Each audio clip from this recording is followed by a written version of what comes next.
पारुल अग्रवाल है और मैं क्लाउड9 हॉस्पिटल में फर्टिलिटी विशेषज्ञ हूँ।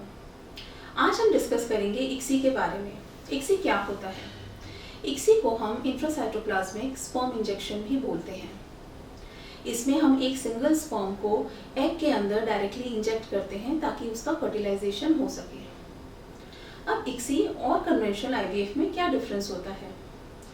कन्वेंशनल आईवीएफ में हम कुछ अच्छे और मोटाइल स्पर्म एग के पास डालते हैं। ये प्रक्रिया लैब में होती है। इसमें से एक स्पर्म एग में पेनिट्रेट करके उसे फर्टिलाइज करता है।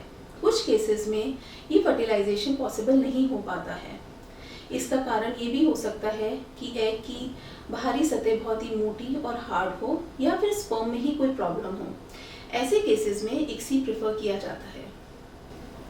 इक्सी हम किन केसेस में करते हैं? इक्सी हम उन केसेस में करते हैं जिसमें स्पर्म काउंट बहुत ही कम हो या फिर मोटिलिटी बहुत ही कम हो या फिर एबनॉर्मल स्पर्म की मात्रा बहुत ज़्यादा हो। इक्सी उन केसेस में भी की जाती है जिनमें हम स्पर्म रिट्राइव करते हैं एपिडिडाइमिस से या फिर टेस्टिस से। ऐसे केसेस एजोस्पर्मिया के होते हैं जिसमें स्पर्म काउंट बिल्कुल ही निल होता है। कुछ केसेस होते हैं रेट्रो इजैकुलेशन के जिसमें स्पर्म हम यूरिन से रिट्राइव करना पड़ते हैं। ऐसे केसेस में भी इक्सी रिकमेंड की जाती है। अगर हम फ्रोज़न स्पर्म यूज़ कर रहे हैं या फिर हम फ्रोज़न oocyte यूज़ कर रहे हैं, ऐसे केसेस में भी इक्सी की जाती है। फ्रोज़न oocyte में जो बाहरी सतह होती है वो काफ़ी हार्ड होने के चांसेस होते हैं, इसीलिए इक्सी प्रेफर की जाती है। और अगर पेशेंट ने पहले आईवीएफ कहीं पे करवाया हो और उसकी फर्टिलाइजेशन फेलियर की हिस्ट्री है तो इक्सी डेफिनेटली रिकमेंड की जाती है।